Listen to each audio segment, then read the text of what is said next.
It's Tarawera week, and lest you think further faster in Christchurch, you're like, no, Tarawera's too flat. We like the Craigieburn Range. We like taking an EPIRB with us everywhere we go because we might die. We like taking spikes. We like taking poles. We have to have adventure dogs. We sell those flasks that explode out your back if you're buried in an avalanche. No, Rocky, further faster, the man himself, he's coming up. He's racing Tarawera this year. Is he? He is. He's just knocked off Ultra Trail Kosciuszko. He smashed the 50K and he's doubling up.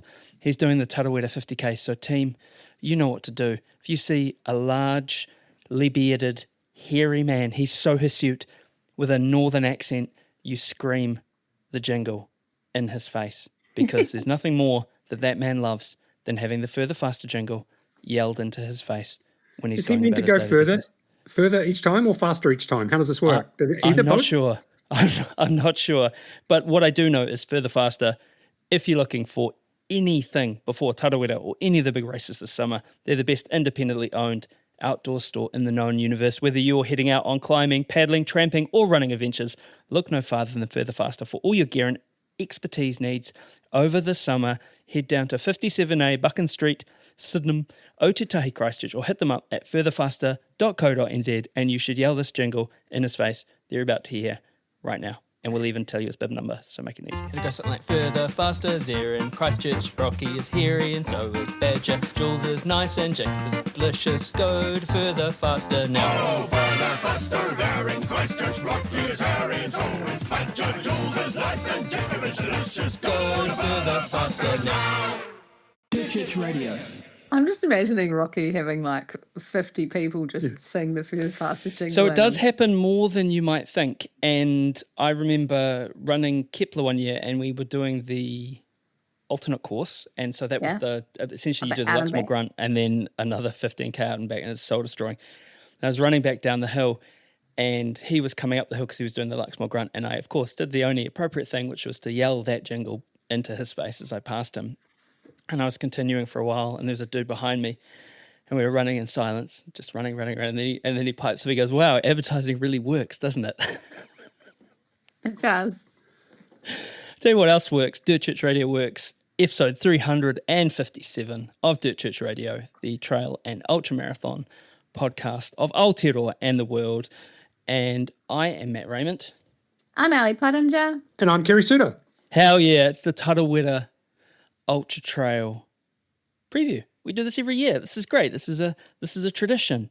But it's summer in New Zealand. I mean, apart from the tropical thunderstorms, flooding, vast variations in temperature, it's been some pretty amazing races starting to kick off. And where were you guys this weekend? The goat, Tongariro. Yeah, it was cool. How was it on the bell curve of like volcanic Hades to subantarctic blistering winds?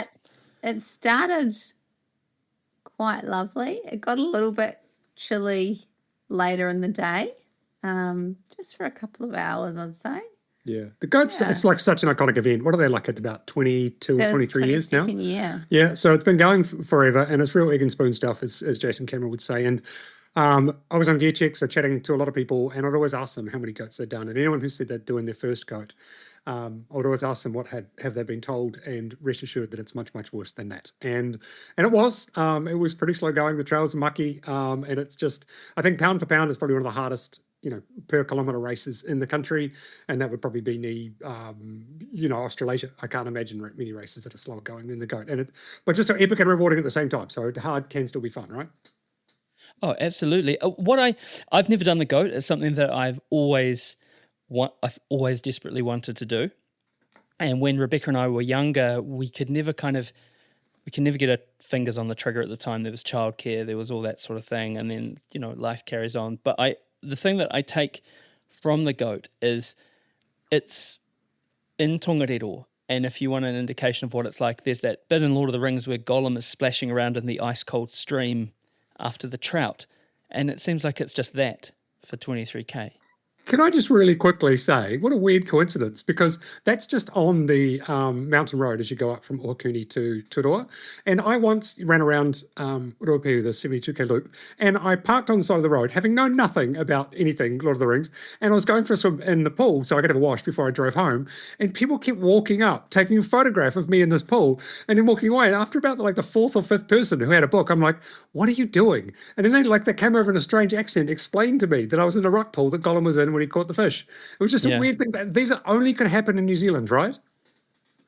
Absolutely. And what was the, it's such a, I think it's, what is it? It goes down from 7 degrees of Kevin Bacon to 2 degrees of Kevin Bacon. Can I add though, 2027, which sounds ridiculous to say, you and Rebecca must be at the go. You've got to do it. Absolutely. We can make it happen. No. Yeah, we'll make it happen. Where will you get your training plan from? We know some people. We know. We'd love to see it, Matt. We'd love to help you host. It was so cool. Such a great event. Cool. Come to the GOAT. If you haven't before, come be part of it. Love it. Or and I guess that's the thing, isn't it? It's one of those iconic races that is so celebrated, and it sells out, or it used to, traditionally it sold out. I'm not sure if it does now. I'm sure it does, but it was like so difficult to get into, and they've never gone, hey, we could do a double goat, we could do a triple goat, we could do a mega goat, an ultra goat. It is what it is. It's 23 kilometers thereabouts. 19. 19. Right, and the fastest guys are doing 2 hours flat. Right.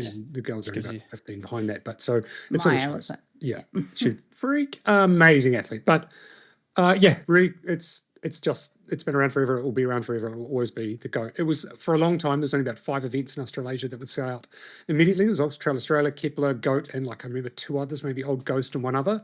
As it was on a very, very short list of events that if you didn't, it was fastest click, and that's how it is. So that's the caliber of the GOAT. How did did you see Inia Raumati in his goat costume? Yes. Yeah. Apparently he'd had a new goat suit for the event, but apparently it didn't go well. I'm not sure what the problem was, but... Did you not see? He blew the ass out of it. The back end wig. Oh, right. It was just all the friction in there. Possibly. He was dropping raisins everywhere. Oh, nice. He's a powerful man. Right. Well, look, why don't we crack into it? And speaking of events that have been around for a long time, what year is this for Tarawera? 16? No, is it? 17? Because it was 2008. Was it 8 or 9? 9. The first one? 9. So that's 16. 7. We missed one. Oh. Remember the 17th year. Yeah. But the 16th running. I believe so. I think we're at 17th year, 16th running, global pandemics. Yeah. Notwithstanding. No. And linking it back to, not that everything is Dirt Church Radio, I remember Eugene and I back in the, 7 years ago, the first guest we ever had on the podcast was Paul Charteris. And for those who don't know, because there has been an exponential growth in people interested in the sport, people interested in Tarawera, people running Tarawera. And like you said, Kerry, it used to be, you said off mic, kind of the hairy-legged sort of cadre of ultra runners, and now everyone knows about it, and I see people in the forest who are training for Tarawera and I don't know them, which is odd, right? Because you used to know everyone who was doing it. Take us through, what was the germination of that event? Paul, I think, realised that there was a way to connect the trails from Rotorua to Kawerau, his hometown, and he really wanted to, share where he was from with other people. And, he'd managed to link it up and get access through the Kawerau forest. And at the time, I think it was possibly the longest event, distance-wise, available, a traditional trail run type event. There was Kepler, which was 60, but the original course was gazetted as 75, and I think we ended up at 83 or 84 Ks, I think, in the end. So we ended up with pretty much bang on 50 miles, and he just really wanted to share, as, we've always done in this region, hosted and invited people to come and be part of Rotorua and the Bay of Plenty. And it was 60 odd people, I think, in the first event doing the first one. Of course, there was a relay at the time, and it sprouted wings, and I think it caught. Maybe it was on the zeitgeist moment where it was really growing, and he wanted to feed people into Western states with it, and he just had this. He was so passionate about hosting. You'd get to go and sleep at his house. You'd sleep on the floor on a beanbag. The guy had no furniture for a while, and we just everyone was just dirt bagging it and just coming to be part of this thing. And the volunteerism, like everything that you experience now with trail running in New Zealand was at some sort of seedling germination point at that time in 2009. And so watching to see what it's grown into and how, the roots have spread and the plants have grown differently has been just amazing and special, because the calendar is absolutely rammed now. Following that, there were times when, event directors would get on the phone to one another and they go, oh, look, I think I'll do an event in October because that doesn't clash with your event in November. And, there was just, there was 3 or 4 trail runs going on in the world or in New Zealand, and that was it. And just the wings, how big it is now, you couldn't imagine. No, you couldn't. And you're right about the zeitgeist, isn't it? It sort of, it was slightly pre-Born to Run, but that kind of era, wasn't it, where people were doing, Western states were still relatively attainable. You've got Broken Arrow, you've got all those things, and Paul was working and living over there, and yeah, Western States was a race that not many people knew about. And at the time, what do we have, like Ultra Marathon Man by Dean Carnazzi? There was like 1 or 2 running books, ultra running books. There was, there was certainly no magazines. There was nothing, to feed people into the sport. No glamorous YouTube things. There was nothing like that. No, it's incredible how, and I mean, gosh, I know he doesn't actually anymore. I think we've sort of transcended that thing, isn't it, where people kind of were throwing a lot of snark at Dean Karnazes. He was certainly he was my gateway drug into ultramarathon running, a Cumi library, seeing a picture of Ultramarathon Man, and I was like, hey, I look more like that guy than I do like, and let's just pull a name out of the hat, and Christian Day. I look more like Dean Karnazes at the time than I did Christian Day. And I was like, okay, maybe this is something that, that I could get into, and reading those stories he threw up in his Lexus and everything like that. Just amazing. So, I mean, you were involved, Kerry, you and Ali, you've both been intimately involved in the race over the years. Kerry, what was your first involvement with Tarawera?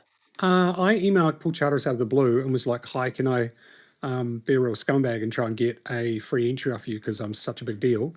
And he had I wish I'd known at the time. I thought I was something, and he very kindly gave me a race entry. He wanted myself and Chris Morrissey, who had just come back from representing New Zealand at mountain running champs in Europe, and, one heck of a great, athlete in AA hard bastard. He wanted a few names to go hammer and tong, so he invited me to come along. And I just remember racing with him. I remember rolling along doing 4-minute Ks down Pipeline Road towards Tiki Tapu, and look at my watch and sort of saying to Chris, hey, we're doing 4-minute Ks. This, of course, is a time when your GPS was attached to your shoulder. It wasn't on your watch, and no one else had one. I remember people saying to me, well, I don't know what you need all that shit for. Like, there's no need for you to record any of that sort of stuff. And I was like, so funny looking back now, laughing and going, how I was pedaling with rock and stone back then.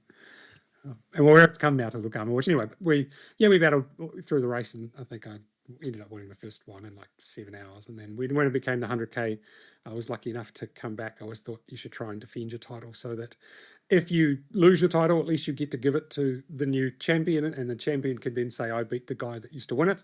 So I, always tried to defend my titles. I went back the next year and won it in like just a bit over 9 hours or something for the 100K to Koto. And then I stepped back from doing very silly distances because they hurt me a lot. I was too punished after them. It was be too long recovering from Tarawera base my legs didn't work. So jokes on me now. Was it and that's a good thing too, because that's a helpful thing for people to hear, right? Because especially back in those days, it was that kind of mountain person. You just, the downside of ultramarathon man is he's like, I ran 20 million ultramarathons and I did this and this and this, and everyone went, okay, cool, I could probably do that.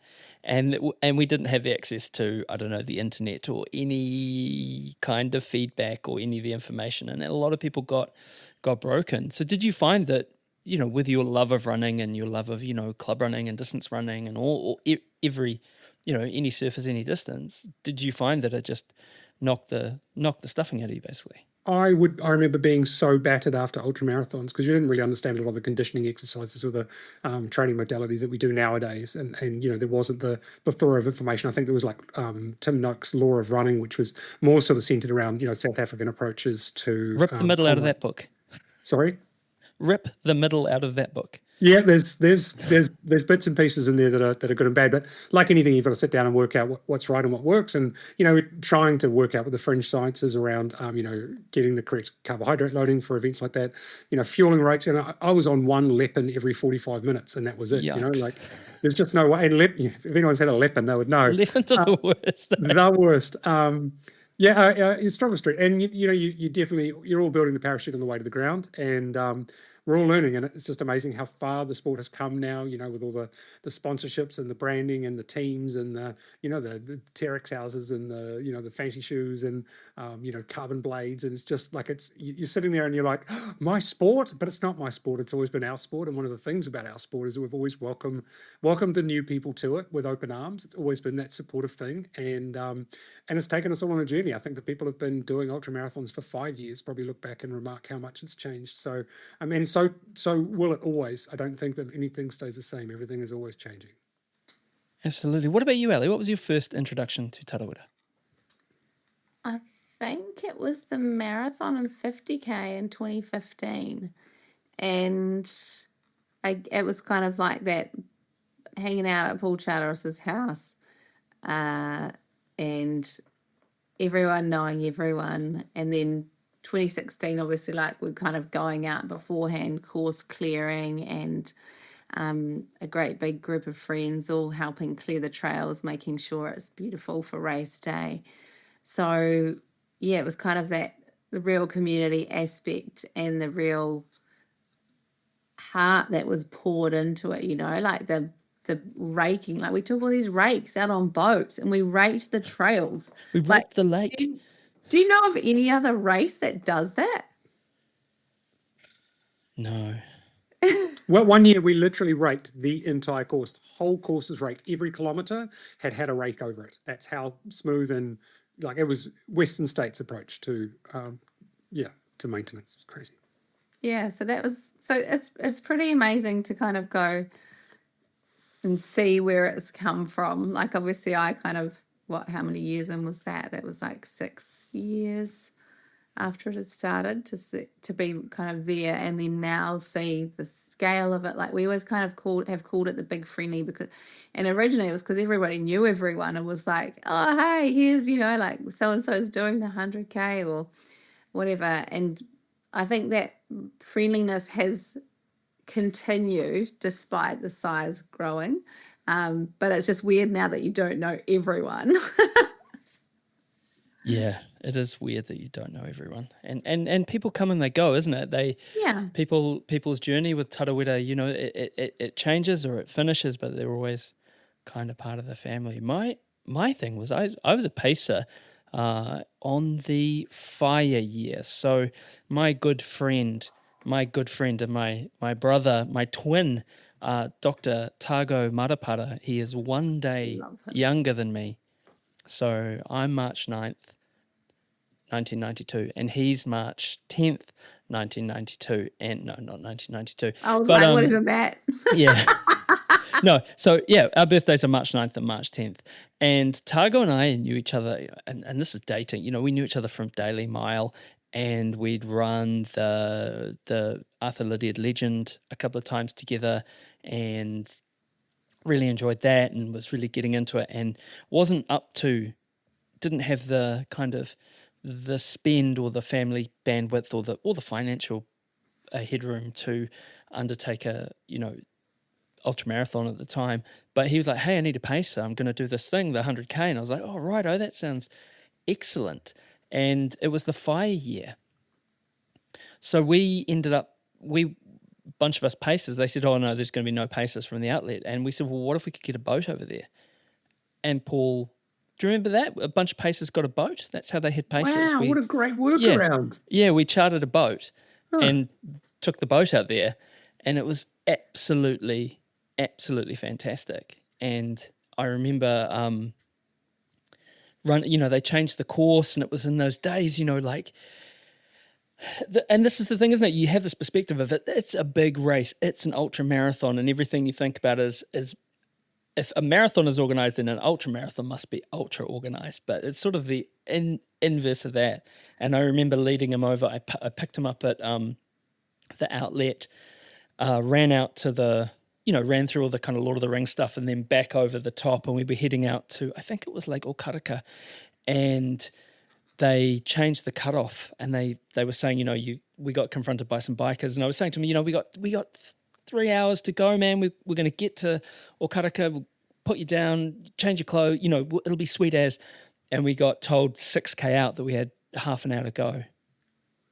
And it was getting dark. We didn't have headlamps, and we hammered it. And I remember running in front of him, and it was kind of getting dark, and I was like, I'm going to fall over here, but this is going to, and we missed the cutoff, I think, by like 1 minute. Oh. And yeah, he would, and he's too nice a man. I was like, kick up the stink and they'll let us through. But he took the 85K finish. So that was my first introduction, and I was hooked. And then came back next year to run the thing, and of course next year was a cyclone. So didn't get my 100K finish until the year after that. So yeah, it was just what an incredible time. And looking back, it certainly seemed a lot of stress at the time, but I wish I'd sort of had the wherewithal to enjoy it, because certainly things were a bit of a slower pace then, hey? Inversely, not running-wise, but everything around the race. No, don't do that to Tim Olsen or like some of the characters we've had on our course. So. No, well, and everyone, like I remember my time for the finishing as a mid-pack runner who had I think there's still bags of Perpetuum at Humphreys Bay. They've got MR on them. If you find them in the bush, you can have them. Complete explosion at Hamner or implosion at Humphreys Bay, and I still crossed the line. It was light when I finished, and I think about these, you know what I mean? And I was like, I'm so disappointed with my time. If I put that up now, I'd be like, I did okay. It's interesting, isn't it, how things have sort of inversely, they feel like things have gotten a lot more pressured with the media, and not just about Tarawera, but most things, but what am I trying to say here? It's gotten more maybe inclusive and a little bit more relaxed in terms of, hey, we're out here for a day and it's going to be amazing and we're going to experience things. Do you just quickly, with those years that you ran, do you remember some of the people at the front, some of the names that were on? Tim Olsen. I have a Nuria Pikas. I have a photo with Sage Canada when we went to pick up our headlamps together, and he was very nice and asked me how my race went. Yeah. And I remember being passed by this guy. I don't know who he was. He was pacing Sage Canada at the time. Targo and I were running up the hill, and this guy came running down the hill, and he was yelling about lead runners and stuff, and he passed me, and I thought, I've never seen Targo and I looked at each other, we were like, we've never seen two human beings run that fast ever. So that was of course you. That was where Sage and I ran the entire climb up to West Nukataina at a reasonable clip. And he was 80-something Ks in. I'd already done a relay leg that morning, but I don't know, I guess these things happen at the front of races. It's been a long time since they've been there. But to put it in perspective, people are running up. If anyone knows, the Okataina climb is about 5 or 6 kilometres up to West Nukataina. And it's pretty long, pretty tough in places, pretty steep at times. And this is what they're doing. This is one of the things, the emphasis has always been on performance at the front and enjoyment everywhere else in the field. And Paul has spared no expense over the years, and they still spend no expense to get some of the best names in the business on the start line. So you can be part of not just the big friendly, but one of the most competitive races in Australia. Yeah. In fact, probably more competitive in many regards than anything I can think of in Australia. So the level has always been so high. The names have just been amazing. I need to think of some. Jason Schlag. Mike Wardian. Yep. Mike Wardian, Jim Walmsley. Oh, yeah, that German guy. Just Jim Walmsley. Sandy Nyquist. That Dylan Bowman guy, he came on our podcast and then he started another podcast. He got the idea of us. Seems like it's doing okay. Who else? So many people. Ruth Croft, Dan Jones. I mean, you don't think of them as being, they're Ruby just Muir. hometown heroes. Yeah. Yeah. Christian Day. It is, Ruby Muir. I mean, when she was running in 5 fingers, I mean, God. That was a thing, Yeah, we went through that era. Yep, that was zeitgeisty for a little bit, and then we did the no carbohydrates thing for a couple of years. That seemed to have disappeared. All of those people died on a hill. In their 5 fingers. I mean, I would like to shout out to Krista McDougall, who has, you know, there's a physiotherapist listening to this now going like, I got to buy my second house because of that man. Yeah, Ducky Kyle's shoes. In fact, Ducky Kyle's I have a pair of Lunar sandals just down there. I love my Lunar sandals. Yeah, great. Fantastic. What are you looking forward to this year? I think more of the same, hopefully. Sunshine, lots of friendly faces, watching the competition play out, because that's always interesting, and seeing people enjoy this beautiful region, because it's pretty neat to be able to showcase it to the world. Yeah, it's just smiles all week. You know, like people come into town because there's so many days of things. You know, there's the event director's barbecue and, you know, bits and pieces that sort of spans across the weekend, you know, and I just, you know, feel like your face gets sore from smiling at people and your arms get sore from hugging people. And it's just like, it's one of those things that's sort of like you see people from far-flung corners of the world that you haven't seen perhaps for a year or more. And yeah, it just really fills the cup up. And, you know, we just host our little guts out here. And, you know, Lucy Bartholomew's coming in a week or two to stay with us and hang out. So, you know, you just get, you know, faces familiar and faces new, and I love it. It's so cool. It's my favorite time of the year. It's really, for me, it's a real Christmas. It's the bit I look forward to. What about you, Matt? I think the same, and I think for me, it's sort of growing into that sense of what's this now? This is probably 4th year of being properly involved in the space. You know, I did some stuff when I was editor of Kiwi Trail Run. I came down. Paul was really generous. You know, that was the Dylan Bowman year where I had most anxiety-provoking moment of, well, probably not actually, but one of them. Kareem Sam McCutcheon, who's like, I'm going to come through a dead sprint. You've got to keep up with me and change bottles. I was like, cool. Okay, well, there's that going to pack. And of course, he wanted to chat, didn't he? He was like, so tell me about what's happening. And I was like, and then you're around 2 minutes down. But no one died, no bottles were dropped. So that was pretty good. But what am I looking forward to? Yeah, I'm looking forward to the people. I'm looking forward to seeing how the races play out. If I have a little dream. I mean, I love watching the sharp end of the 102 because I think that is world class, you know. Yeah. And I wish more people would come down for it, but the people who do come down for it, holy moly, you know, it's always a ding dong. And is it a golden ticket race this year? Yeah. Yep. Here we go. So all eyes on the prize for Western States. And I think too, you know, we've got our own little local rivalry in the 100 mile. And I really do like that. I'm excited about that too.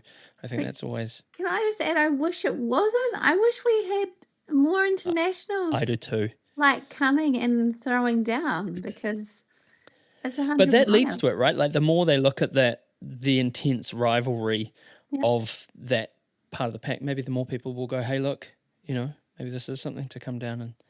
Yeah. Yeah, was it Bronco Billy in the first year? We've had Jeff and Brown, Camille. Yeah, we've had big names, definitely, in the 100 mile. That's definitely, and, you know, the times are still quick, insanely quick. Yeah. The standard that Kiwis and Australians are running, these 100 milers, they've always been mega hot. Vlad Shatrov's time, you know, Sam's time, they're all fast. There's some lightning times. It's a good, fast course to knock out an incredibly hot 100 mile. Well, even if you step back from that and look at the, oh gosh, what year was it? When the podium, so it was, can't remember who won the men's race. And this is the thing, I don't remember who won the men's race, but I remember who was second through fifth.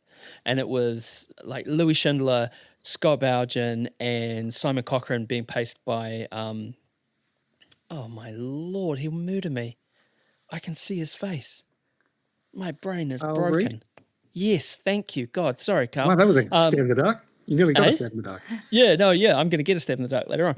But, you know, they came through within like 90 seconds of each other. Wow. You know, like Carl and Simon to pass Scott, they did a 3:47 last kilometre. Oh. Yeah. And what was the girls finished like Fiona Hayvice and... That was excellent. Fiona Hayvice and Katie Wright. 90 seconds. Yeah. Yep. Like, stick around. Like if you are not running the event and you could be part of standing on the side and laughing at Ali's jokes and applauding in athletes, and just please see the chaos that ensues for the first finishers through to the last. It is so special to be there on that finish line hosting that thing, and like no finish line I've ever seen. And again, right the way through to 4 p.m. on Sunday, it is just an absolute roadblock because everyone comes down again, and it's amazing. Just so cool. Lucky to be there. No, it is. It is. So yeah, that's what I'm looking forward to, the competition. And again, like it's that thing, isn't it? It's you're running away to join the circus. You can put your regular life on hold for a couple of days and just come and and seeing all your friends, seeing all the people you've talked to, seeing all the or talking to people. It's super cool. And yeah, if anyone's out there too, if anyone fancies, anyone's living in Auckland and thinking, or in, Rotorua is fairly central to most things. Yeah. So come down and check it out. It's really, really cool. Really, really fun day. But I also, one of the things that I think is the most meaningful and one of the most special things that we do is the pōhiri. I really like that at Te Puia. I think that is amazing. And, for us Kiwis, it's a fairly usual part of our life, that the notion of being welcomed somewhere or, or the mihi whakatau or a pōhiri or pōwhiri, depending on where you come from in the country. But seeing people turn up and just like, there's the novelty of it, there's the foreignness of it, and there's the specialness of it, the mana of it. So that's one of my favourite things.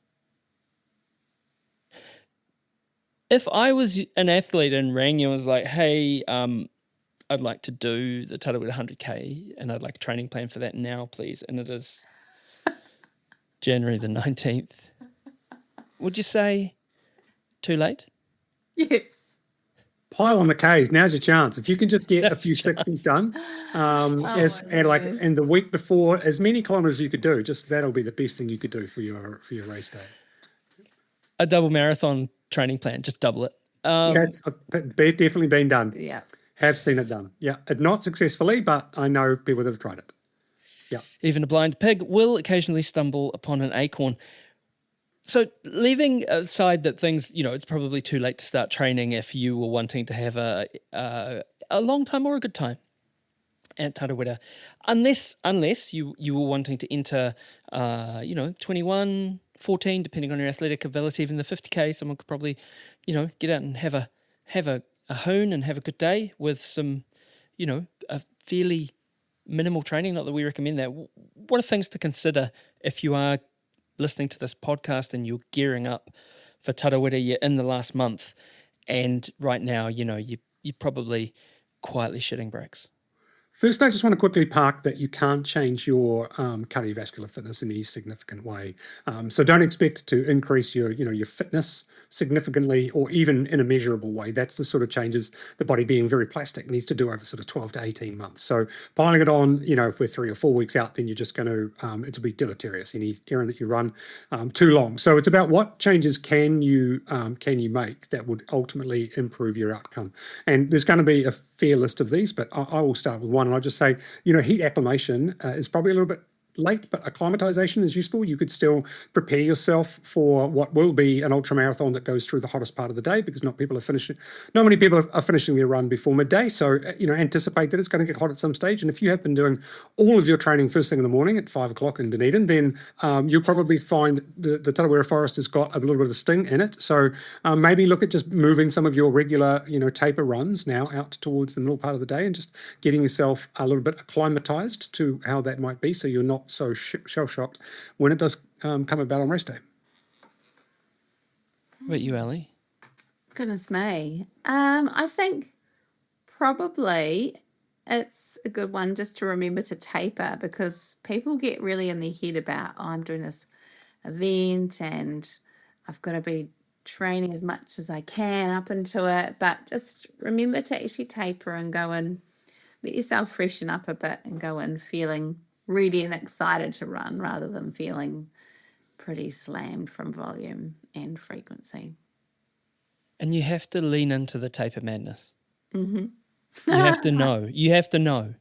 You have to know what's going to come. You have to know that every single doubt that you've ever had in your life about your running ability, your relational strengths, or indeed your your worth as a human being will start to tap at the glass and say, hey, you're not going to be able to do it, or whatever. Well, you probably should have handled that interaction better at that business meeting. And that's because you're tapering. You're every single muscle in your body that was tight or not strong is going to tell you at some point, often at 3 a.m. when you're worrying about your interpersonal interactions. Hey, you got to really you got to grit through it. How do you get through that? How do you work the taper madness? One thing I like to do, because I do the 3 a.m. wake up, but it's thinking about my gear that I'm going to forget, my compulsory gear. And so I'll be like, oh no, I'm going to forget my headlamp, or I'm going to forget my emergency bag, or whatever it is. So I just put it all in a box or a suitcase in the corner of my room. So I go, anytime I use something, I'll put it back in there so that everything is ready to go. So when it's 3 a.m., my mind's not going, oh, you're going to forget that. My mind's going, no, it's okay. It's in the right place. It's going to be in the right place.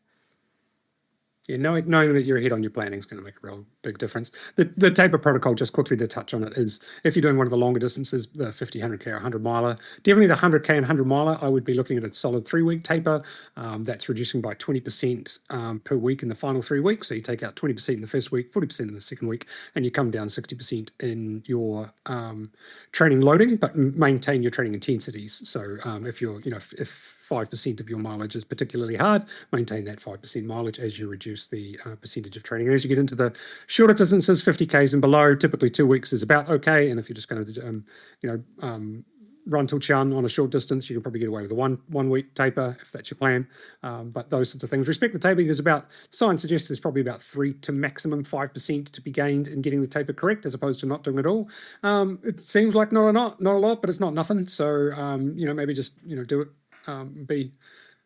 Respect it. Carrying too much training load too close to the race is the most deleterious thing that you can do. That's and there is that thing about feeling fit. You get to rejoice in that sense of if you're doing a sharpening run in a taper, like you're doing, 6x400 on track or something like that, right? As part of a taper run, you've had a really good, 8-month block or several blocks in an 8-month period. And I remember doing that and thinking like, I feel so fit. Holy moly. And if I'd just been doing that as part of my normal week in my peak weeks, I'd be like, I feel like 10 pounds of crap in a 5-pound bag.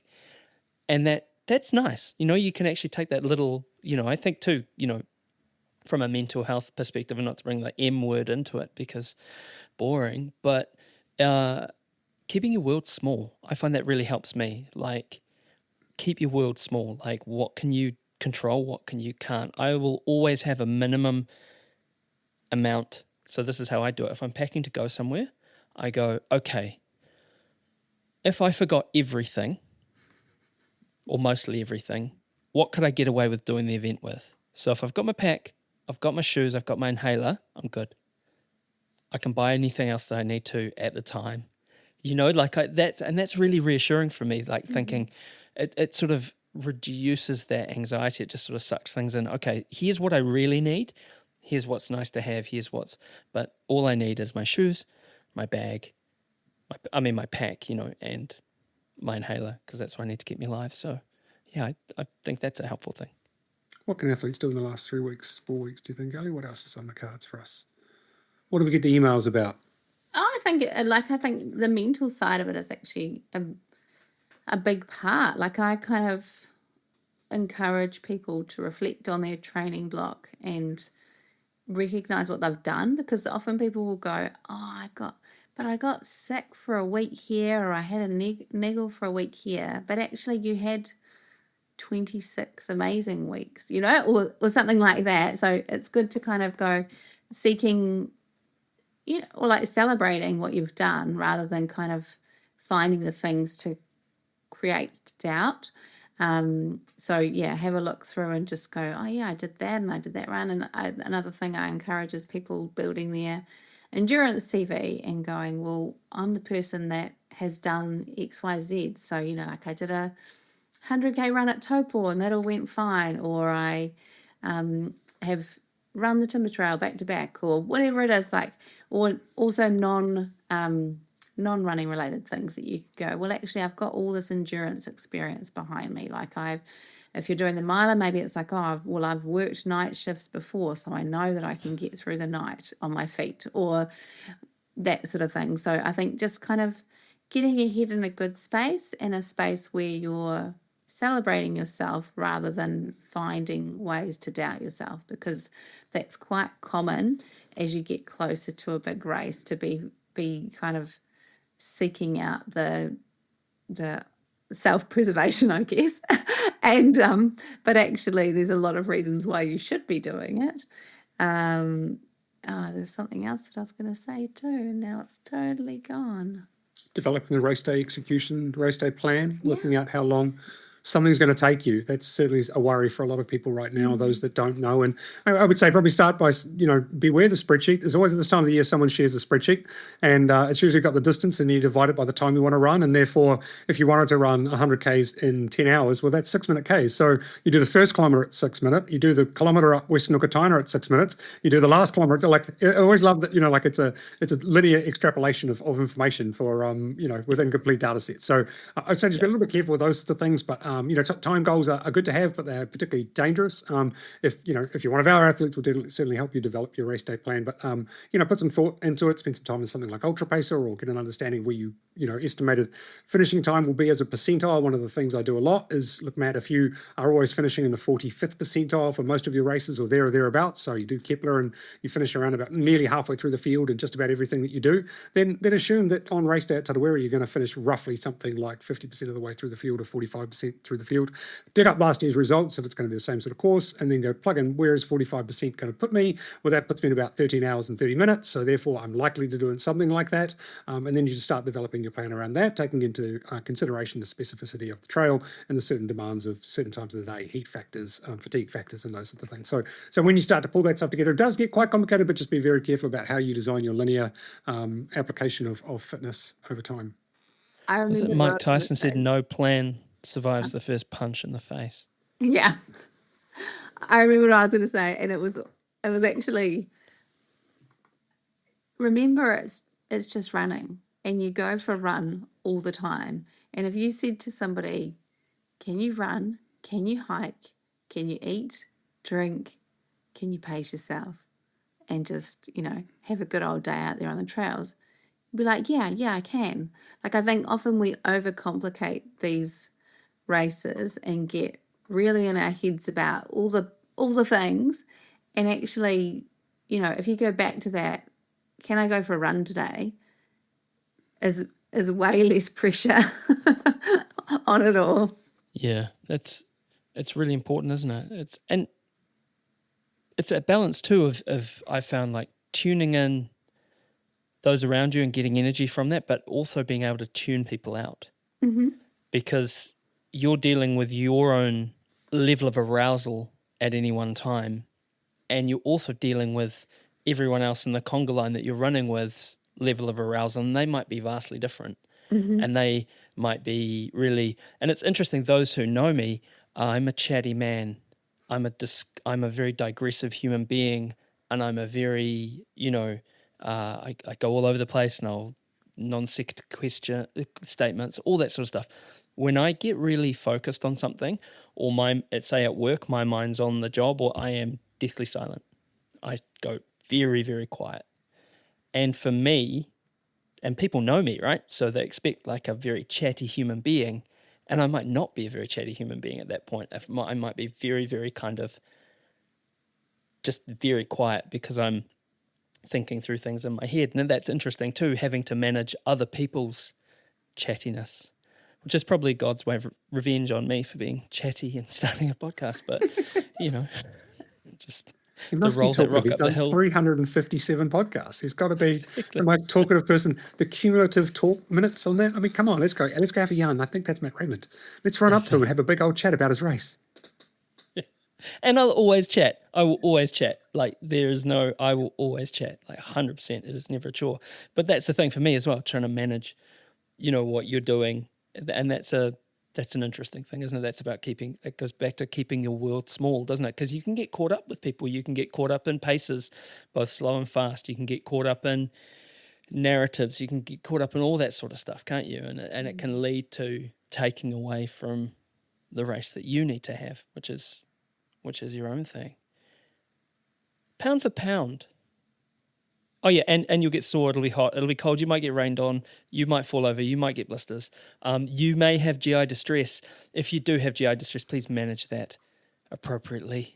Yeah. Can I just say one thing? Like when you run an ultra marathon, and I don't want to do the whole embrace the suck, let's goggins about it. I'm just like, it's going to get challenging at some point, and you kind of knew this going into it, and there's nothing to be afraid of. It's still just part of the process, and it's kind of probably what you were seeking in the first place. So when it does arrive, just smile and go, oh, West Nogatana, this does actually really suck. I'm having a real time of it. And I used to think when that moment arrived, a bit 80K into 100K, when I felt like I was ready to cry, I would be smiling manically because it was what I was seeking all along. And I realized in that moment that that's what I wanted to do. And so I think for every ultra marathon, I'm like, you're going to have some hard times, but yay for those hard times, because that's what you wanted. Get amongst. Yay. It's the pain and privilege. It really is. Yeah. Yep. You're so lucky. I wish I could.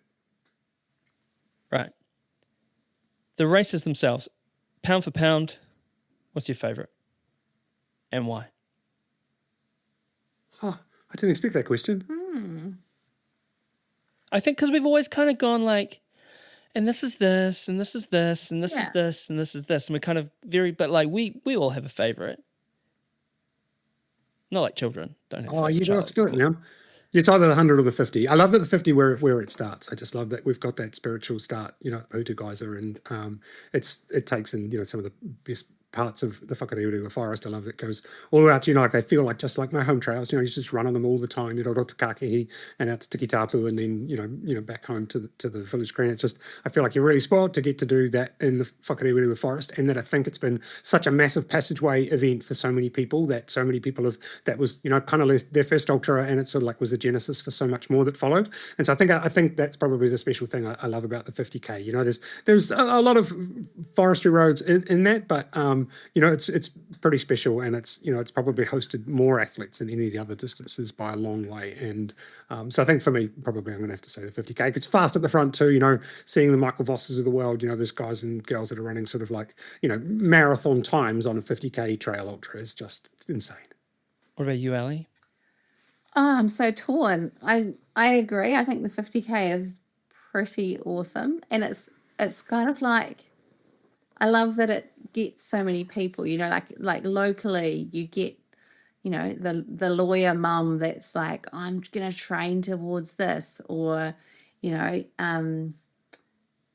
I love that. The same kind of applies to the 100K though too. So that really gets people, I guess it's that 3-digit number that really appeals to people, and the ridiculousness of it. And also the fact that it's a really world-class race as well. So I love a point to point. Like, I think that's really epic to go, I'm running from, Kawerau to Rotorua. Like, it's two different, I was going to say cities. Kawerau is not a city. But one day, but anyway, one day. Paul Charteris just kicked a hole in a wall in his house. But that, you've got that, that concept. And then also just that the eyes of the world are watching this race. Like, how epic is that? And that then the images are broadcast, and people are seeing our beautiful, hopefully, tempting fate now, New Zealand summer with the forests and the lakes and, the geothermal, and that gets showcased to the world. And the athletes, people want to know about it. So there's so much that I love about that 100K, because it's got that, the real, the people, and it's inclusive. So you see the people that'll really hike it out and take their time, and it's a massive challenge. And then you see the racing and the imagery, and that's what, to me, and also the haka that welcomes in the winners. Like, to me, that always gets me in the feels. You've got someone who's just raced 100Ks, and then they get welcomed in, and the emotion is just so genuine, and it's this really true cultural experience that, so that's, I think, probably the 100K now that we've fleshed this out. The 50 and now the 100. Yep. What about you, Matt? No, definitely the 100K, and it's not that it's not necessarily the distance. I think I'm all about and all for just because, and I take this from you, Kerry, you know, just because you can doesn't mean you should. You know, just, you know, the 100K was the original. All the best people in my estimation and all the people I looked up to and some real legends ran the 100K, and I joined that club. And even though, you know, sort of to this day, I'm quite hard on myself about stuff, it's like, hey, I'm in that club. I did it, you know, and I did it going kauro. I did it rotorua to kauro. I didn't do it kauro to rotorua. Mm-hmm. So there's a part of that. So for my own thing, I'm like, yeah, it was, you know, when it finished in kauro. And, but I also think for the 100K, it's the ultimate mullet, isn't it? It's the ultimate mullet. You've got at the start, you've got the fastest, sharpest knives, the shiny diamonds, as you guys say. And then you've got the party wave, and it's an event that, you know, it really tests people, and it's also, you know, it takes some people 24 hours. It takes some people 9 hours and less. It's a cool thing. It's a cool spectator thing too. So yeah, I like the 100K. I think it's Could we have a quick plug for the 100 miler? Because, you know, the heart goes out. It's taken your soul a couple of times, both through the training process and in the execution process, and mine too. You know, when the course was first being put together, Tim Day and Chris Townley and myself, that we went out to go and do it. And, you know, Chris Townley buckled and couldn't go on. Tim buckled and couldn't go on, and I got afraid of the dark and couldn't go on. So, you know, like even before that event started, I was the first person. I was one of the first people to ever DNF in that thing. So, you know, like it's just been such a mega challenge for so many people trying something big for the first time, and it's so cool. Absolutely. I'll also say, and here's just a little thing from a perspective, and you know, you hear people say, "Oh, it's an easy miler," right? And I guess comparatively, yes, it's not hard rock. Yes, it's not 1/3 of Tour de Jar or Ultra Trail Mont Blanc or whatever. It's still a very long way to run. And there's not a day when I finished and I didn't have the, like, yeah, I did feel like a bit of a dick when I finished. Just quietly, had my quiet moment of, I feel like a bit of a dick because I did put the effort in. I did do the try. I did everything. Did everything right. You know, I did everything. And, but there hasn't been a day this year that I haven't looked back and actually taken something positive from that failure. And that's something that I would encourage people to, you know, if you're considering the 100 miles, you know, the success of doing it is one thing. The lesson from not achieving it is another. And what you need to take back and what you need to, you know, what you take going forward, what you learn about yourself, the good times. You know, I remember running from Outlet, all that point until I started hallucinating and throwing up. It was throwing up first, then it was hallucinating. Was just the best. It was so much fun. Oh, you know, running back ahead for Kaitu in the boiling heat on a flat, like patchwork quilt dairy farm, and just going, oh, this sucks. And I was listening to a podcast about the Financial Standards Management Authority or something. I don't know why I was doing that. Glad for it took my mind off the dairy farm, but that was fun too. No, yeah, exactly. But lean into that challenge. And you're right, Kerry. It's it's a distance that must be respected. Oh yeah. And many people, you know, and that's the thing. Many people have, and I think about, you know, Carl Reed after I finished and I was feeling sorry for myself. He goes, hey man, I've DNF'd the same place you did twice. He's done all right in sports. He has. And then celebrate being on the start line and being healthy, ready to go, because you don't know how you're going to go. And I think that, you know, half the journey at least is showing up. You see so many entries being, you know, sold on or, you know, being passed on, and now and people that can't make it to the event because something's gone wrong or commitments have changed. You know, like if you are one of the lucky ones that managed to get there on the start line and you're part of it, and you know, you hear us or Ali or Martin or yourself sending you away, like, you know, how grateful you are that you get to have, you know, this experience. We'll never be part of, you know, the muddy trenches of Europe. You know, this is Hopefully. These are these Hopefully. are these days of your battle days. Hey, 2026, be quiet. That's right. 2027. Stop it. The Oh, we just lost Alabama, Kerry. Come on, man. Come back. We lost politics. Get on the straight line, states. The the 14K. I'm stoked for that. Yep. So excited about it. Like because we need to talk about it. There's the 21K and the 14K, and what better way to get into trail running or just to have a short and spicy hit out, because it's actually not the 21K is not an easy course. Well, Tarawera Trail is a thing. Absolutely. For the 21K. Yeah, but the 14K and then goes 14K. Yeah. So that's nothing to joke about. Pohataroa Trail. Yeah, it's cool. And amazing views over the geyser in the town and the lakes and those sort of things. So you actually kind of get sport for it, even the short race. You get to be part of the big dance without, like spending all night, was it, hallucinating and throwing up? Throwing up then hallucinating. Yeah, that's right. But I think too, and standing on if I, and this is my own selfishness, I mean, the most tears that I've cried emceeing events, right, have been at the UTA 11K and the 21. Like, dead set. Like, those people are battling. There are some stories there where, you've got, I remember, your classic Aussie granddad farmer. He looked like he was out of central casting, like well-to-do, tough Aussie farmer. He looked like he'd come out of central casting, and he was there for his granddaughter, and he comes up to me and he goes, he's this tough dude. He looked really sheepish. Has she finished yet? Oh, her name's, I can't remember her name, but she's got some troubles with her self-confidence. He was really, really worried. Yeah. And then she came across the line and he got really emotional and I just lost my shit. And it comes out from the balls of your feet. I felt it sort of rising up above, I love the shorter races. They're amazing because it's people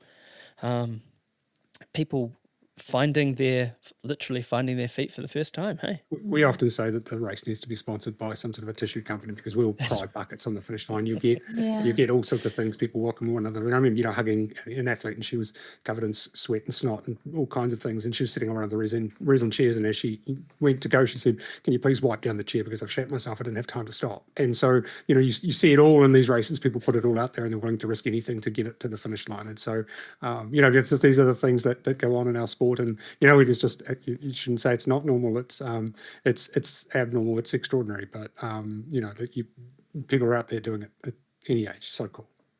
The race needs to be sponsored by Clorox because we get used as lectins by people. And you come out, you feel like a lamb to the slaughter. You turn up, you feel good. You've had a sleep. You've got your deodorant on. You might have a little bit of after whatever, and then within 5 minutes you've been mobbed by sweaty runners. But we love it. We love it. So there we go. We love the 100K, we love the 50K, and we love the 14K as well. That's going to be exceptional. And they put that on, they were talking about too, like people who've had a chance to crew. Yeah. Maybe it's their day. And some people will back up from the 100. Someone will do it. Oh, no. I was thinking that, 100 mile. No. Someone's going to do it. Surely. We've got to do a poll on the start line. Who did something yesterday? That's the thing. Okay, right. That's on the commentary notes. We're doing that. Yeah. Who did something yesterday? Yeah, absolutely. But the other thing I love about that is that it's a younger age. So now we'll have more younger athletes that will be able to take part in Tarawera, which is pretty cool as well. Should we be brushing up on our lexicon? Should we be changing our, are we meant to do, is there a 6-7 joke we need to be working into our commentary? Oh my God, I failed at the 6-7 joke. Yeah, it was a clanger, holy moly. So I was doing the kids warm up at the goat and they were all into it. And then I was like, okay. And I tried to do the hand signal thing for 6-7 and they were all just like, no. Yeah. And it was like, it was. If I was a comedian, I would have been booed off stage. It was so bad. Anyway, Oldest so no, 6-7. No, it's not cool anymore. Nope. Sorry.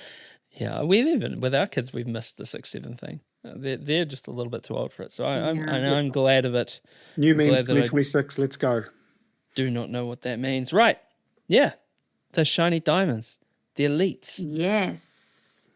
I'm looking at this list and my God. So let's not run down it like a phone book, but let's pick some Let's pick some people out. Who are we thinking? Let's put some skin in the game. Tarawera Maila 2026 Women's Elite Field. And taking into account, there's always dark horses. There's always people who are going to come out of the mist, literally and figuratively, and have a chance at a podium, have a chance at a win, who aren't on the elite pathway. And likewise, elites get hurt. So who are we thinking? I don't know a lot about Alyssa Clark. She's meant to be kind of the top UTMB index, but I mean, Kanoka Izumi, she's a diehard in the scene. So I'm going to go for a Kanoka. What about you, Kerry? I believe in the numbers that they pump out of France and wouldn't dare ignore them for a moment. Alyssa's got the win for me. I know it's a long race and anything can happen, but I think she's got the wheels on it. So if I was a gambling man, I think she's probably not where I put my $10. See, I'm saying no because she's coming from an American winter into a New Zealand summer. Oh, I like that you've gone for that. Yeah, that's good consideration. We'll see. Yep. Matt, what are your thoughts? Oh, Kanoka Izumi all the way. Kanoka and Fang Yuan 1-2. And Kanoka's proudly, she reps the 09. And so we were driving to family Christmas and Lola and Lily were like, who's that running along Beach Road or Deep Creek Road? Kanoka Izumi, Christmas Day. She's training. Oh. Of course. She's getting after it. She's actually Father Christmas. Yeah, she meant to, if you run on Christmas Day, aren't you meant to wear a Santa suit? Was that it? And she DNF'd last year. Yeah. So she's got redemption in her, that's a hardy motivator. The men's race, not so international, but spicy. I mean, numbers wise, Sam's got them. I know Simon Cochrane really wants redemption, so yeah. But I don't know, I don't know these other names. And also, I've actually had guys from overseas asking for paces for the miler who want to run some pretty slick times. So if they run what they are hoping to run, then Sam's got a lot of competition. That's often how it is with the 100-mile men's and women's race. So, we might give you some names, but it'll be all eyes on the Tarawera app, I think, on race day to see things unfold in ways. They're not often just completely forks. You see someone like, say, Vlad Shatrov having a great run at Rere Whakaitu, and then, the wheels come off, or, it could be Simon, it could be anyone. So it's often how it goes. But, my heart, I'm going to bet with my heart and say, Simon Cochrane, let's do it. I love you, brother.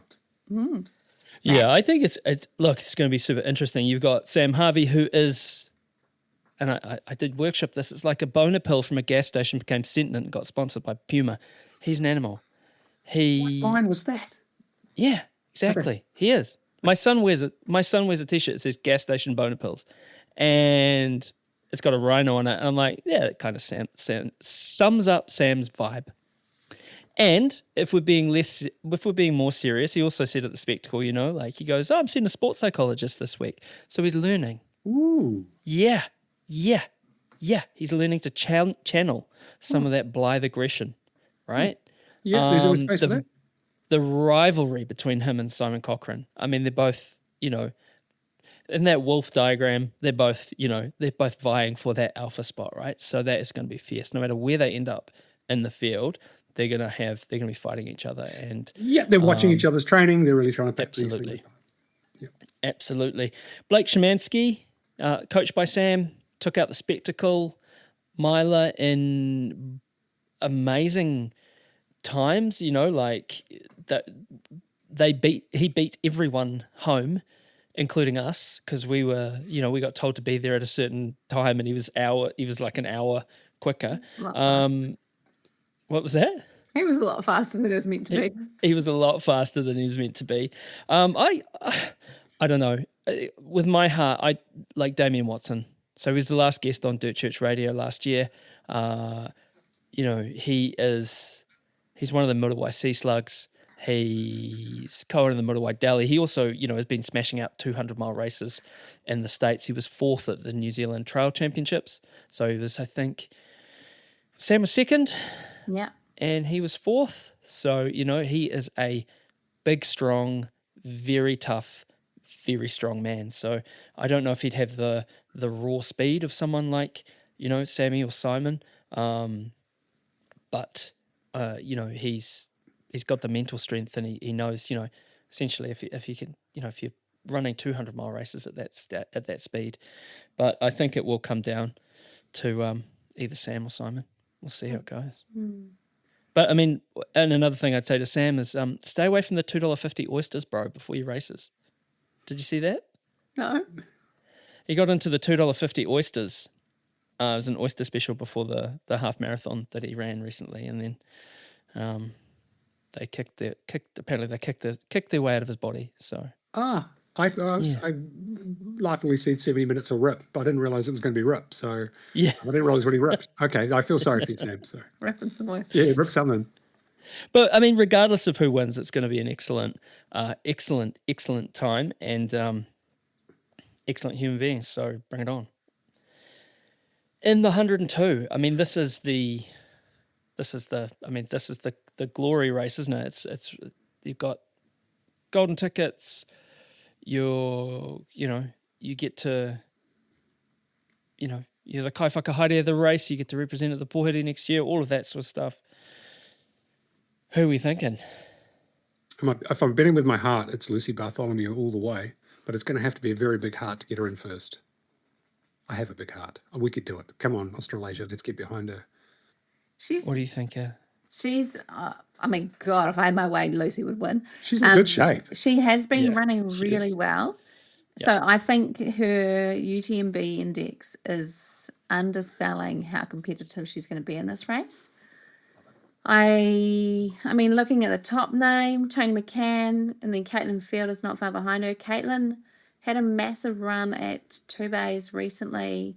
She's looking like she's really back in form. I'm also, we haven't seen the name Ruth Croft on any of these start lines yet. So I'm like, what's she doing? Is she going to pop her head up? Ooh. So, yeah, I think, so I actually think Caitlin Fielder. What do you think, Matt? I mean, this is the thing. You got Steph Austin, Juliet Sewell. She's crazy fast and smart. Beth McKenzie knows how to throw down. Mm-hmm. Australia's strong. Very strong. Absolutely. But it's Holly Ranson too. She was second place at track 24 hours. She's pretty tough at World Championships. So she's pretty blimmin' slick. That 2 Bays time's too much for me. Clearly, I got to say that I think Caitlin Field is probably up against it. That run at 2 Bays was absolutely ridiculous. Sorry, Matt. Yeah. I got excited when I was thinking. No, I can't. And this is the conceit of actually getting to know these people and sit with them for ages and talk to them multiple times. You get that sense of who they are as human beings, and it would mean a lot for both of them to win. I'm going to take the dialectic approach where two things can be true at the same time. I can't differentiate. I mean, I think Lucy Bartholomew, that would be amazing. And, lots of love to you and your family, Lucy. You've had a hard time recently. Lots of love to Ash. And wouldn't it be good for the hometown girl, Caitlin Fielder, to take the win? She's a hometown girl. So, yeah, I can't. I mean, there's rice paper between her and Lucy, I think. On to the men's. I mean, Peter Engdahl, with his UTMB index 922 is insane. And then Ji Duo, and we saw Jia Xing Shen at UTA. So the caliber, the tightness of the racing is going to be really interesting to see. The caliber of athletes is really, really high. So I'm going top dog though. I'm going Peter Engdahl. I was really impressed with Jia Xing's run at UTA last year. Just tireless, didn't seem to slow down at all. Just always working, and so consistent with pace, and just managed it so well. And I think it was really, really intelligent, and it was a powerful thing to watch. So it was a pretty dominant performance, and anything like that again would make him a contender for sure. Yeah, it's going to be amazing. I mean, I look at Janice Kowalczyk as well, someone like Charlie Hamilton stepping up to the distance, Ronnie Spark. I mean, he's deadly. This is the thing, isn't it? It you don't know. Nah. You don't. You know based on aerobic efficiency and UTA numbers, which again, as you say, Kerry, I kind of trust too, because they're not for nothing. But on the day, anything can happen. So I mean, Michael Voss, hometown hero, he's won so many laps around Rotorua in the marathon, and I feel like he's run some incredible 50k times for Tarawera, and he's yet to get his 100k right. And if he does, it would just be electric to imagine to see like literally local town hero have a good run, and I hope he does. I think he could really be in the ring with the best of them, and he's got the mileage experience, and now he's a father. It's all for Michael to do here, and he can show the world. Let's go, Michael. The 50k. I mean, this is the pointy end of this is so pointy. It's always a shock when they come over the line so quickly. So and it will be quick. I think it's interesting in the women's. We've got you've got Robin Leach at the top of this list, but actually Rena Ringy, who's from Australia, incredible marathoner. She obviously doesn't have heaps of UTMB index races behind her, but I think she's actually going to be one that will be right up there. She's probably my pick. I really like and Emily Hallgood as well. We know she's a really experienced, amazing athlete. But also, like from our time at UTA, Sarah Levitt's running. Love her to bits. Be great to see her have a good day out as well. She brings a dog over. That'd be pretty cool. What's the dog called? Taco or it was called like Taco. That? Yeah, amazing.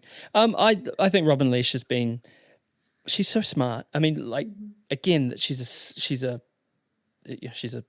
big old brain on that woman. You listened to her on Dirt Church Radio. She was talking about what she did her PhD or her postgrad studies and what she was doing, and she's just incredible. Racing really consistently in the States, and it would be cool to see her. What was she, third or fourth last year? Was she third place? And she absolutely ate it in the finishing chute. Yeah. And actually, like the central governor theory we're done. Right. She plumped onto the ground and then back up and sort of lurched across the line. She really did leave it all out on the trail. So it'd be cool to see her come back and win. But also, if you're going to back anywhere, back the Blue Mountains. It'd be cool to see Sarah Levitt take it out. What do you reckon, Kerry? The 50K is just so heckin' bonkers. Like, it really suits, those marathon athletes. But we saw with, say, Hayden Hawkes last year that he's being, chased by, incredibly exceptional marathoners and running sort of 220 marathons. And, he just has the legs because of the endurance training to find that extra sort of 8 kilometres that's required to get to the Village Green. And so, like, whilst we've got some incredibly spicy marathon times in there, I think it's going to go to the wise old hats that have done the bigger ultras. That'll probably get us through on race day. But if you do get the chance to come see it. Otherwise, Tiki Tapu, they often pass through there. Yeah, that's pretty cool. Whilst we're starting the 21/22, so sort of seeing the lead runners come through there is pretty special. And lastly, the men's 50. This is going to be quite spicy. So I don't know anything about Liam Mayrow from the USA, who's got the highest UTMB index. But we did see Sam Rout have a great run at UTA 50 last year. And Jack Harris just smashed the spectacle. Jack's been just, I think, going from strength to strength. So, and so I'm kind of hoping it might be Jack Harris just because I think he's such a wonderful person. But, we'll see. Yeah. Yeah, I'm a Sam Rout fan. I mean, Whangarei guy. Yeah. I like that. And there's that point of difference too. I like that. And you see with Jonah Jackson, Jack Harris, it's not like so much of our sport's dominated by people who live in like the lower South Island because obviously there's mountains there and what have you. Mm-hmm. But Sam trains in the Glenbervie Forest, which is like Riverhead on steroids. And it would be like what Whakarewa is if they just cut everything down. Yeah. Like at the same, yeah, exactly. You go like, it's just a road. Yeah, he's rad. So, but again, yeah, Jack Harris, amazing. Jonah Jackson, he's no slouch. Yeah. So it will be incredible to see. And it'll be good to see Sam coming back from injury too. You know, he had a great run at UTA. Sorry, so humble too. The Kiwis are so strong on this course. I think that Jonathan Jackson's held the record for the 50K previously. I think him and Michael have traded blows with it previously. I think he's got the experience. It could just be the closet club runner in me, but I think, I think Jonathan Jackson's got it. There we go. Closeted road club runner. That's closet club runner. That is myself. That could actually be a club. Yeah. That'd be fantastic. Shout out to FRB running as well. That's a club. If you go to Parkrun, you can sign up for FRB running, become part of that club. Not that you'd want to, but I'll tell you what it stands for after. After. Yeah. No. What do we? I'm gonna leave that in. What do you? Final thoughts heading into Tarawera. This. We're 3 weeks out. What do we hope for the most? What do we want to see? What are you most? I know we talked about sort of most looking forward to, but sort of final thoughts. What are your final thoughts?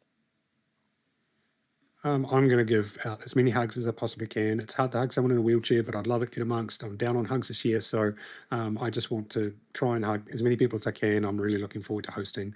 I feel like there's been a lot of changes in my life in the last sort of 6 months and 2 years, and so just sort of just seeing the unchanging nature of Tarawera as everything else around it has changed. So, yeah.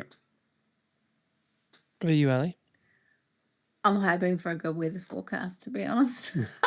Just don't want to be standing in the rain for 36 hours.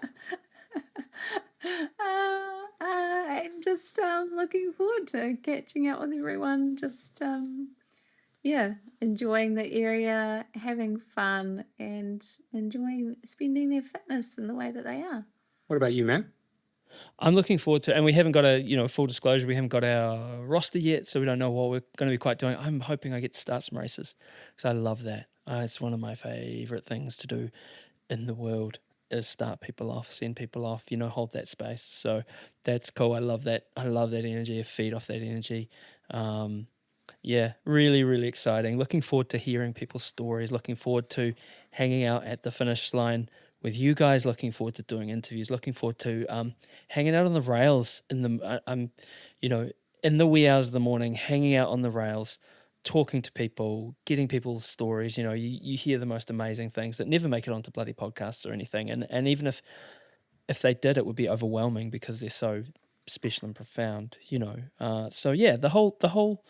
the whole thing. So that's me, but those finish line chats are pretty cool. Like just chatting to people and you meet the most ridiculous thing. Who was Ruth Croft chatting to last year? It was like, was it AJ Hackett? Yeah, it was and AJ just having a chat to Ruth Croft. Whilst I'm talking to a guy from Australia who's like, I was out in an ultra the other day and I got hit by lightning. And you're like, how are these things? What planet am I on? This is not normal. A couple of years ago, this woman walks down. She's with her mate. They're eating ice creams. It's about 6 or 7 in the evening. They've obviously been at Eat Street. They've gone to Lady Jane's. She's walking down and she's just looking at she's got this real quizzical look on her face, like sort of like that kind of look that people get where it's like, white people, weird. Like, what are they doing? They've been doing, and I said to her, she goes, what are they doing? Like, she's literally said to me, what are they doing? What's going on here? And I said, it's an ultra marathon. She's like, what's an ultra marathon? Got talking to her and I said to her in about 5 minutes into the conversation, I said, like, excuse me, I don't mean to be rude, but are you Ruby Tui? And, Olympian, Blackfern, 7-star, just one of the premier rugby players in the world. And she goes, yeah, my name's Ruby Tui. And sort of getting to chat to this paragon of New Zealand sport, global sport actually, global women's sport, around what was happening. And she was like, no way, that's, like, I think it still had the kind of white people sort of, like, what are these people doing? And that was really cool. That was really, really, really cool. Of course, Lola and Lily ran over and got their photo taken. They were like, Ruby Tui. So it's amazing. Yeah. But we just treat everyone the same, like whether you're the first runner or the last runner across and anyone in between. It's like, we'll make as much noise for you and treat you. Everyone gets the same red carpet treatment. And I guess that's one of the special things. 100%. And that's one of the coolest things too. And to, to Ruby Tui's credit, she stuck around for ages and was keeping people in and, getting amongst it.